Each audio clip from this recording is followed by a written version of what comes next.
Halo semuanya, sebelum kita masuk ke pembahasan, Mimin mau mengatakan maaf karena Mimin sudah sangat lama tidak upload video. Sekali lagi, maafkan Mimin. Setelah latihan selesai, keesokan harinya, Lupeng terbangun oleh suara handphone yang berdering. Seseorang menelpon Lupeng di pagi hari. Baru saja ia mengangkat telepon itu, Lupeng dibuat kaget karena ternyata sang adik memarahinya. Sang adik mengatakan, "Kenapa kau membantu semua pekerjaanku?" Lupeng hanya bisa tersenyum. Aku hanya ingin membantumu." Namun sekali lagi sang adik tidak terima. Kemudian Lupeng dengan cepat menutup pembicaraan.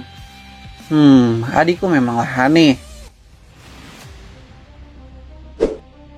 Tak lama berselang, sebuah pesan pun masuk. Pesan itu berisikan, Sutol meminta Lupeng untuk membantu mengerjakan PR sekolah. Dengan begitu, ia dengan senang hati akan masuk ke guild milik Lupeng. Sebuah kesepakatan di antara mereka terjadi. Di dunia blocker kelas C, tepatnya di Deadhead, kesepakatan itu dimulai, di mana Lupeng dan Sutol memasuki tempat yang berbahaya. Terlihat beberapa orang yang bermuka pucat bergerak mendatangi mereka. Lupeng yang menyadari situasi tersebut berkata, "Ayo, mari kita mulai, Sutol." Sebuah pancaran kekuatan menyelimuti tubuh Lupeng. Dua pedang kembar dikeluarkan. Orang-orang yang bermuka pucat itu tiba-tiba berubah menjadi para monster serigala. Sutol sedikit terkejut. Apa? Perubahan mereka sangatlah besar dari para monster serigala biasa. Monster serigala itu menyerang. Pertarungan tak terelakkan.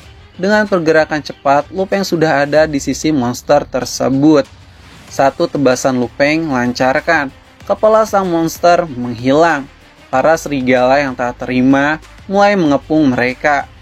Lupeng yang paham akan situasi meminta Sutol memberikan dua bab kekuatan, yaitu atribut perak dan Holy Blessing.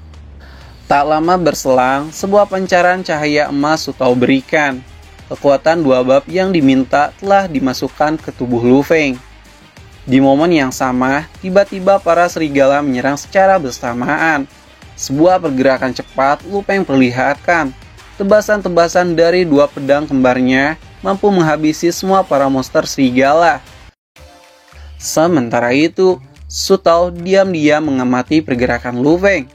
Sial, orang ini gila. Aku tahu betul setiap kali ia mengalahkan monster serigala, kekuatan dan level poinnya terus bertambah. Sial, aku dibodohi. Hei, bagaimana dengan PR sekolahku? Tenang saja, masalah gampang seperti itu, aku yakin kau bisa mengatasinya. Sutol sedikit jengkel dengan jawaban Lupeng ini. Tapi ya sudahlah, mau bagaimana lagi? Hei Sutol, berikan dua bab baru. Sepertinya area di sini sudah berhasil kita bereskan. Kekuatan cahaya hijau Sutol berikan. Kemudian mereka berlari ke tempat selanjutnya. Di tengah perjalanan, tiba-tiba Lupeng berhenti. Ini dia, kita sudah sampai. Sebuah tebing yang cukup tinggi berada di hadapan mereka. Di bawah sana terlihat banyak sekali monster tengkorak tipe mage atau penyihir yang sedang berkumpul. Lupeng menjelaskan kepada Sutol, tipe monster seperti ini akan membuatnya cepat naik level. Tunggu dulu, monster tengkorak tipe mage itu sangat berbahaya. Apalagi kalau Lupeng seorang pemula.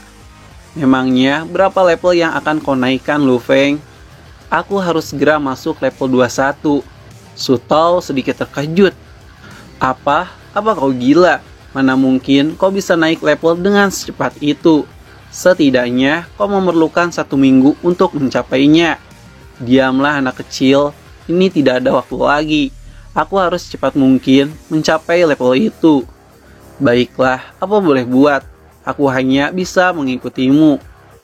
Hei Sutol, jangan lupa kirimkan bab kepadaku 3 jenis saja, yaitu Holy Blessing, Light Attack, dan Light Bolt. Ya, aku akan menurutimu meski kau sudah membohongiku. Terima kasih banyak, Sutao. Aku berjanji akan membantumu, ucap Lu Peng sambil melompat ke dasar jurang. Sang monster tengkorak yang tak menyadari kedatangannya sedikit terkejut. Hei, apa itu? Seng, satu tebasan pedang kembar milik Lu Peng berhasil menaklukkan satu monster tengkorak mage. Para monster tengkorak yang sudah menyadari kehadiran Lu Peng mulai menyatukan kekuatan sihir mereka. Sebuah gelombang sihir yang sangat besar mereka kumpulkan. Segel sihir raksasa di atas langit terbuka. Namun, tak lama dari situ, mereka semua dibuat tak percaya jika segel sihir raksasa yang mereka buat hancur dengan mudah. Terlihat, tebasan-tebasan pedang kembar mengelilingi tubuh Lu Feng. Kini, level kekuatan Lu Feng meningkat dari 15 menjadi 16. Lu Feng dengan santainya berdiri di hadapan para monster mage. Sutao yang selalu memperhatikan Lu Feng berkata, "Sial, aku selalu dibuat kagum oleh aksinya ini." Sebuah tebasan brutal Lu Feng lancarkan. Dengan cepat para monster tengkorak berhasil dikalahkan. Hei Sutao, tempat ini sudah selesai. Ayo kita lanjut ke tempat selanjutnya. Tiba-tiba, Xin pun berpindah di lembah Goi Lantern. Lu Feng dan Sutao sedang berada di sana. Sutao terus membujuk Lu Feng untuk membantu mengerjakan PR-nya. Namun, di saat itu juga, Lu Feng merasakan sesuatu yang berbahaya mendekat. Shh, diamlah, dia datang. Apa? Siapa yang datang? Dan benar saja, sebuah monster tanpa kepala muncul di hadapan mereka. Monster tersebut adalah pemimpin dari kota Deadhead yang bernama Rider. Hei Sutao, diamlah di sini. Berikan aku 5 bab untuk menghadapinya, yaitu Defend Blessing, Slant of Light, Fury of Darkness, Fortress of Power, dan Ray of Thunder. Gawat, dia adalah bos kuat di kota ini. Aku tidak yakin kau bisa menang melawannya. Dia itu terlalu kuat. Tenang saja, jangan khawatir. Aku pasti bisa mengalahkannya. Kemudian, Sutao pun mengirimkan bab yang diminta kepada tubuh Lu Feng. Lu Feng mulai bergerak. Berhati-hatilah Lu Feng. Sang raja yang merasakan kehadiran Lu Feng dengan cepat bergerak dan mengayunkan kapaknya ke arah depan. Lu Feng dengan cepat berhasil menghindar. Lu Feng mencoba menebas sang raja. Akan tetapi percuma, karena sang raja diselimuti barrier emas tingkat dewa. Sutao yang melihat pertarungan sengit mereka berkata, "Sial, kali ini Lu Feng dalam masalah. Ia tidak bisa menembus barrier sang raja. Kalau begini terus, apa yang akan kau lakukan, Lu Feng?" Lu Feng hanya tersenyum. "Dasar monster idiot, hanya itukah yang bisa kau lakukan?" Lu Feng terus mengejek sang raja. Sang raja yang tak terima mulai murka. Dengan penuh amarah ia melancarkan sebuah serangan yang sangat dahsyat. Lu Feng berhasil menghindar. Amukan sang raja tak hanya sampai di sana. Sang raja terus mengejar Lu Feng. Tebasan-tebasan kapak terus dilancarkan. Sampai pada akhirnya sang raja mengejar Lu Feng yang berdiri tepat di dekat Sutao. Dan bingo! Sang raja terkena perangkap yang tiba-tiba sebuah batu raksasa menimpa kepalanya. Namun, batu besar itu terbelah. Barrier sang raja tiba-tiba menghilang. Amukan sang raja masih belum terbendung. Ia terus saja berlari mengejar Lu Feng. Sutao dibuat geleng-geleng kepala. Lu Feng yang sudah melihat celahnya dengan cepat bergerak. Satu tebasan Lu Feng kini berhasil menggores tubuh sang raja. Lu Feng meloncat. Satu tancapan tajam Lu Feng berikan. Tancapan keras itu berhasil menembus perut sang raja. Tiba-tiba sebuah noti pun muncul. Dikatakan jika bos kota Deadhead telah terbunuh. Yang itu artinya Lu Feng berhasil mengalahkan sang raja.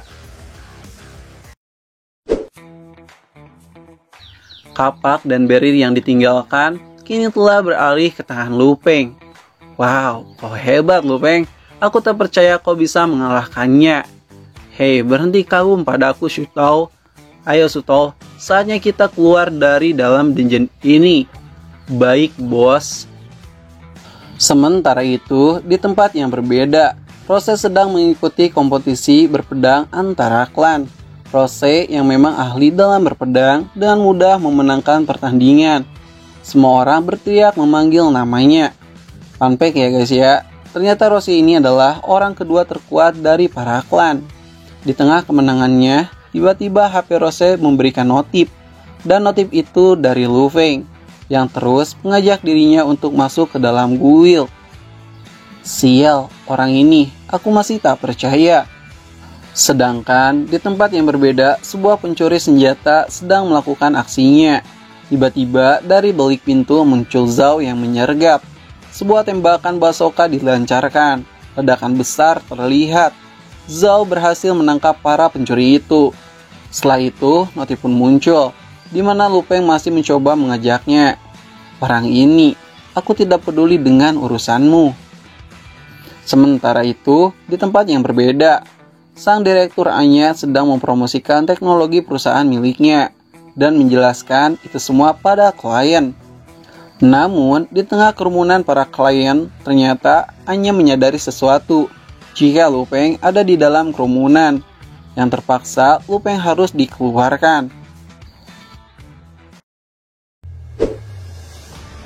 Setelah Lu Feng berusaha membujuk ketiga temannya itu, Lu Feng membuka Discord dan mengadakan obrolan penting bersama yang lain. Dengan tatapan serius, Lu Feng mengatakan jika sesuatu yang ditakuti sebentar lagi akan terjadi, di mana dalam waktu dekat ini, ketujuh teman Lu Feng akan dilempar ke dalam dungeon random.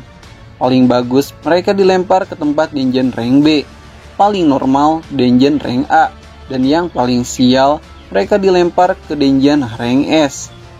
Semua member guild yang mendengarkan perkataan Lu Feng sontak ketakutan. Namun, Lu Feng memberitahu mereka jika ada dua cara supaya mereka selamat dari peristiwa ini. Yang pertama, mereka tidak boleh jauh dari Lu Feng dalam jarak yang sudah ditentukan. Yang kedua, mereka akan aman jika mereka sudah bergabung dengan guild Lu Feng. Karena jika kalian masuk guildku dan kalian dikirim ke dalam dungeon, maka sudah dipastikan kalian akan masuk dalam dungeon yang sama denganku. Xiaoyu yang mendengar bertanya, lalu bagaimana dengan tiga orang yang lainnya yang masih belum bergabung dengan guildmu, bos? Kalau masalah itu, kembali lagi, hidup dan mati seseorang adalah pilihan. Sementara itu, di tempat yang berbeda, Zhao sedang meratapi nasib keluarganya yang ia sangat cinta. Namun secara tiba-tiba, tanpa ia sadar, ia sudah masuk ke dalam guild milik Lu Feng. Hah? Apa? Bagaimana bisa? Apakah aku salah klik barusan?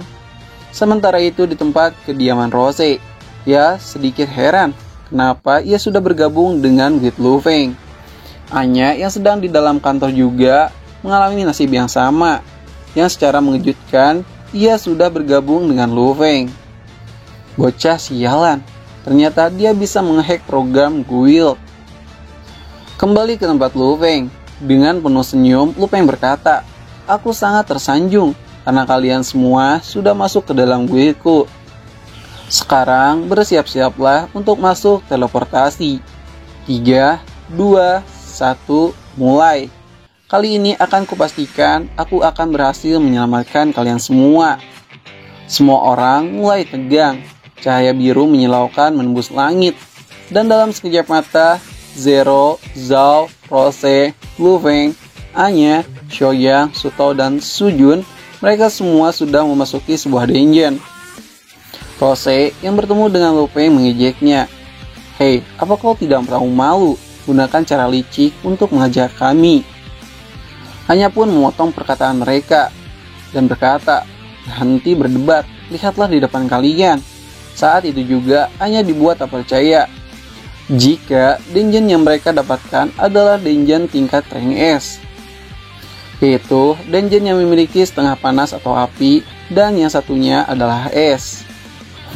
Kau cukup tahu juga tentang dungeon rank S ini.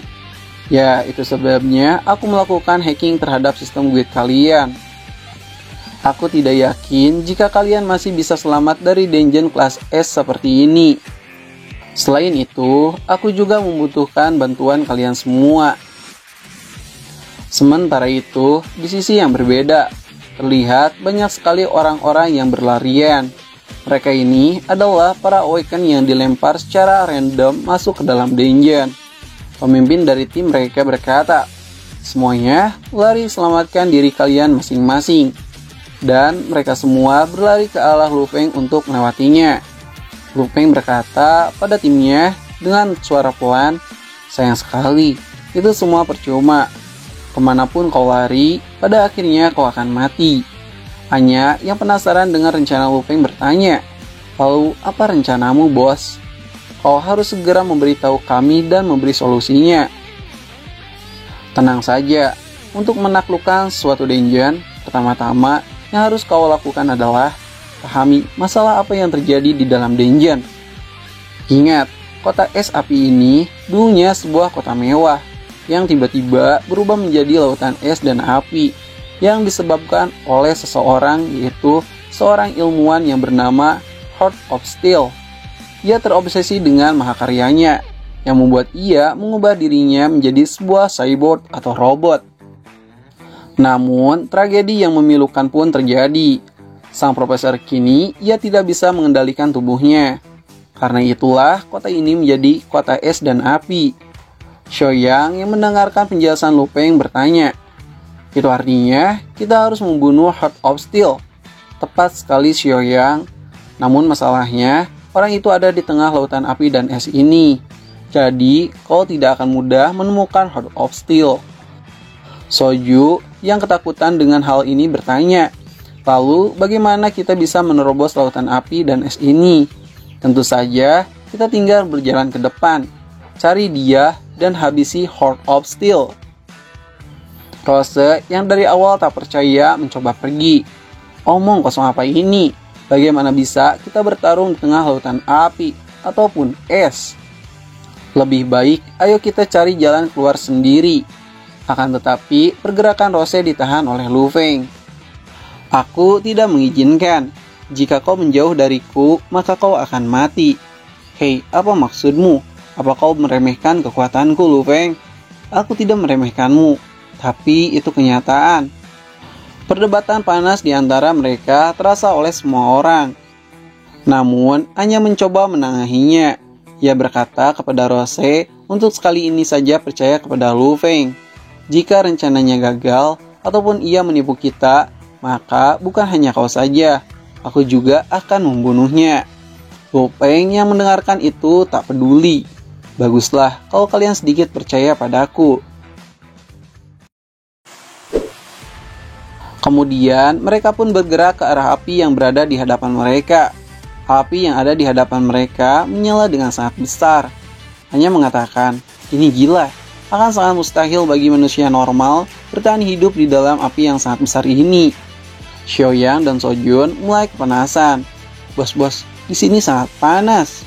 Lu Feng dengan santai bergerak mendekati gelombang api itu. "Tenang saja anak buahku, aku sudah mempunyai sebuah rencana." Tiba-tiba dari kobaran api yang menyala, beberapa monster mumi keluar. Lu Feng dengan mudah mengalahkan mereka. Hanya yang melihat monster mumi tergeletak mulai memahami rencana Lu Feng. Ternyata monster mumi yang ada di hadapannya bukanlah monster sungguhan, melainkan sebuah robot atau teknologi yang dibuat oleh sang profesor. Dengan chip yang menempel di mumi ini, kita bisa dengan mudah memasuki zona api. Kau benar sekali Hanya. Namun perlu kau tahu, chip ini juga hanya bisa bertahan selama 3 menit. Yang itu artinya kita harus mencari lebih banyak lagi. Tak lama berselang, monster-monster mumi yang lainnya muncul. Sekarang Rose sudah sedikit percaya kepada Lu Feng. Pertarungan di antara mereka akan segera dimulai. Lu Feng memerintahkan Shutao untuk memberikan 5 bab kepada anggota mereka. Kelima bab pun diberikan. Satu persatu dari mereka mulai beraksi. Dimulai dari Zhao yang mengamuk dengan kapak besarnya. Anya dengan kemampuan bela diri. Rose dengan teknik berpedang. Zero seperti biasa memegang sebuah senapan. Sojun mengeluarkan kemampuan Dark Avatar. Xiaoyang menjaga Sojun dengan Metal Explosion.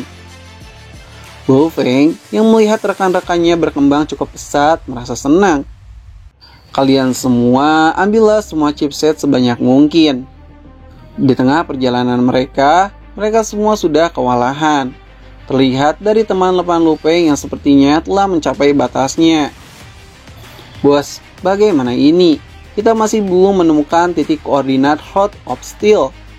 Tenang saja. Kalau begitu akan kukeluarkan sesuatu benda dari inventoriku. Terlihat bola berwarna biru di depannya.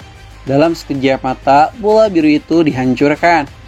Tiba-tiba dari kepulan api yang membara muncul seekor monster raksasa yang bernama Lion Pestaltic Beast. Lu Feng yang melihat monster itu tersenyum. Hahaha, akhirnya monster menyeramkan ini muncul juga. Oke, terima kasih buat kalian yang sudah nonton sampai habis. Jangan lupa untuk di like dan di subscribe ya, supaya channel ini makin berkembang. Dan buat kalian yang gabut ingin donasi, silakan donasi saja ya. Terima kasih.